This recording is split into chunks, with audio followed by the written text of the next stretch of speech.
Mareka den prayitna semuriris eko balik titiyani kandayani Trisanya purnama sasi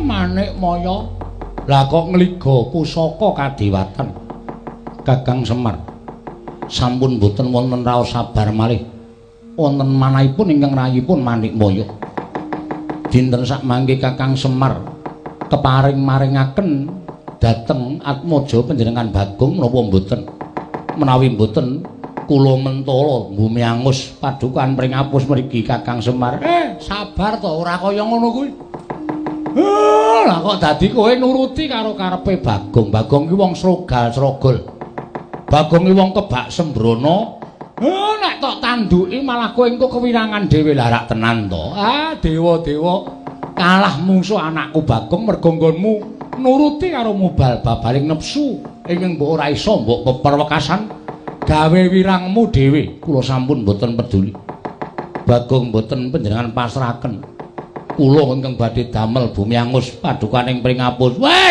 dalah wis iki men durus bapak ora usah nesu manut karo bapak nek ora manut ndak malah ora kakon aku mangkel kok kaya lanang-lanang dhewe Bathara Guru kok dimetangane papat ayo gelut karo aku ning tanganmu loro wae lho tanganmu loro wae piye wong tangane wis papat kok wis kowe ora usah melu-melu ben bapak men bapak terus saiki karepmu piye kula nyuwun Bagong badhe kula cemplungaken kawah Candra Dimuka weh lah aku ki wong tuane nek Bagong cilik loro gedhe tekaning pati aku sing ora entuk aku sing ora trima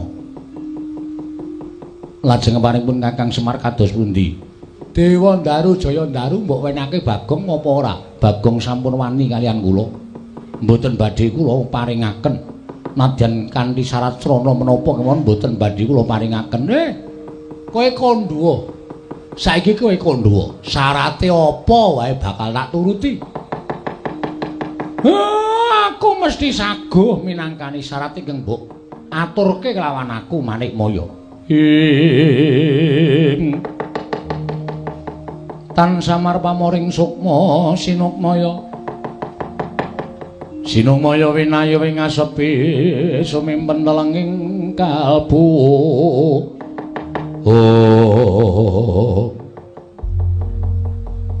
menawi Kakang Semar dawuh mekaten kula badhe ngaturaken syarat srana syarate apa gandeng Bagong sampun wantun kalian kula tegesipun Bagong sampun wantun dhateng pangawasipun kadiwatan wantun dhateng panguwasa ingkang rayipun Manik Maya terus dosane Bagong aku sing nyandang lupute Bagong aku sing nebus ora apa-apa kowe kandha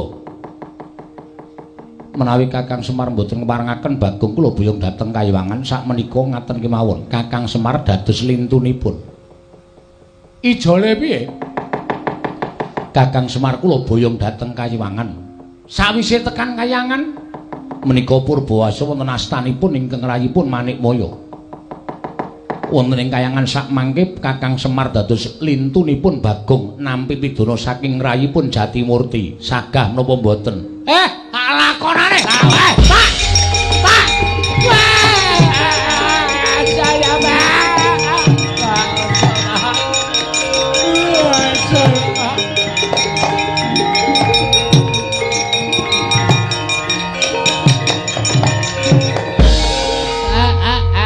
saya aja dadi jale Bagong aja Pak aku ora ikhlas nek bapak munggah ning Kayangan dipidana karo Bathara Guru ora apa-apa Tru reng rasa nangis ku bapak sing tenanan ki ngono kuwi supaya kowe iki paman ndek gegayuhan terus lakone kaya sing tak lakoni ini bapak mesti yo ngiklaske sing jeneng wong tuwa netepi tetembungan anak pola bapa kepradah kuwi ngono kuwi ya Pak ya wis ora masalah bapak ki wis tuwa ki lakune nang ndi meneh to kejaba ra mung mati to Saiki ya mati, sesuk ya mati ora masalah. Dene tapuk sepatu cangkemmu kowe. Anak kok kaya ngono. Wis bareng ora apa-apa. Bagong ki omongane bener.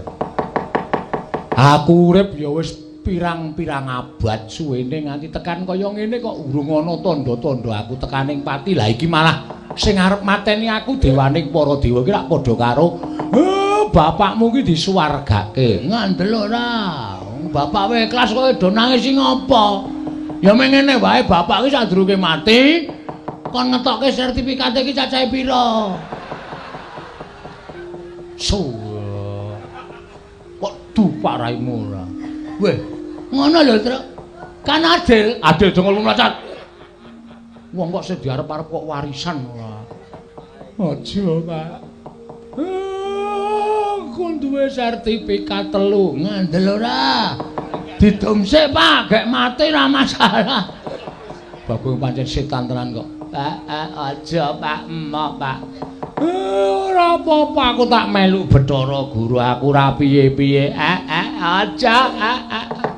Nek bapak men ning kayangan, nek bapak munggah ning kayangan aku ya tak ngetokke nek dadi dulure tuwa Bagong. Bagong tak labuhane, pukulan kula ya digawa teng kayangan dipateni kula ya gelem pukulan. Reng. Aja reng.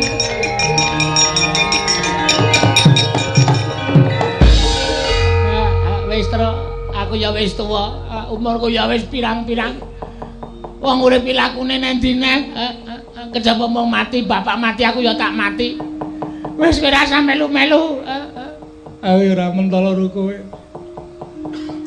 Aku ya ora mentolo karo bapak, ya ora mentolo karo kowe, Reng. Nek bapak arep dipidana karo Bathara Guru, kowe arep dipidana karo Bathara Guru. Pukulan kula mboten kantun, kula ya dimelu teng kayangan mang pidana sisan kula.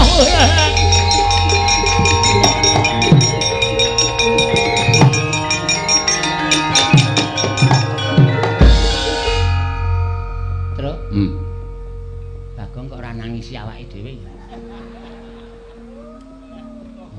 Uteke buntul telek kok. Wis blas ora ndek perasaan apa-apa. Gong, iki wong telu iki do nglabuhi karo kowe. Terserah. Aku kan nang njaluk. Kowe ora pengen melu nang kayangan, Gong. Ngene lho, carane mikir kowe iki do goblok kabeh. Nek aku melu nang kayangan berarti turune Semar Cures. Sing arep nampa warisan sapa? Semar ben mati, Gareng ben mati, kowe mati. Aku sing kaya raya.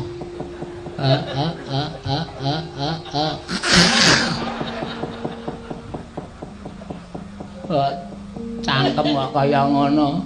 Aku nang omah wae. Nek nganti aku engko gagal gegayuhanku bangun niki, sapa sing dicucuk? Wis, nek pancen do ikhlas mbelani aku ora masalah. Aku matur nuwun ya, Reng. Matur nuwun ya, Truk. Matur nuwun ya, Pak. Wis do mbelani karo aku. Pun kula nggih digawa rika. Pun mboten sak ditakon cemplung kawah blung modar kabeh pun. Iya, aku ngene iki nglabuhi kowe lho, Gong. Aku ya ngerti kok, wis tenang. Engko tak tulis nang tembok omahku. Pahlawanku 1 Semar, 2 Gareng, 3 Petruk. Pahlawanku. Dilukis. Wah, angel nglukis matamu iki lho, Reng. Setan tenan tenan. Kakang Semar, piye? Panjenengan sampun ikhlas. Ora ikhlas sebab apa? Wong mati kok ora ikhlas. Mati kuwi sangkane dhewe-dhewe. Upama sangkanku saka kowe ya wis tak terima-terimake. Nolo Garing ikhlas. Mboten ikhlas ngapa? Bapak ora ana kok kula kene urip sing sambat sebut karo sapa? Petruk ya ikhlas. Mboten ikhlas pun mang beto kula telu-telune teng kayangan. Ganti sule Bagong sawise Semar Gareng lan Petruk ulun cemplungaken ing kawah Candra Demuka. Ulun bakal maringi Dewa Ndaru lan Jaya Ndaru lawan Bagong Semar Badranaya.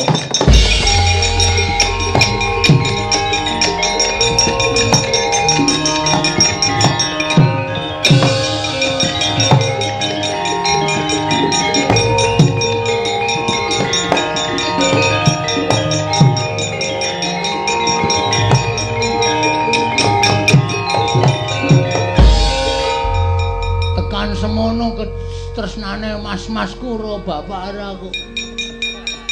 Nganti wis ngiklasake nyawane cempluke ning kawah ming padune aku ben entuk Jaya Ndaru karo Dewa Ndaru. Kok sepi ya suwe-suwe.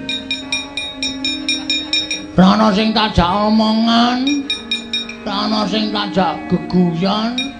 Monggo aku nek tangi turu ora raope langsung ketemu gareng terus do ngopi wong loro. Raketang pahit. Terus udut-udutan raketang tegesan. Ning sing penting ra iso ngulir budi ngasah kadewasan karo Kakang Petra ya ora ana. Monggo Semar iki janjane kuwi tresna tenan karo kowe lho, Pak. Kowe mesti ngekeki ngemu-ngemu karo aku arep pameng lumrah ngemune wong cilik-cilikan iso digawe urip.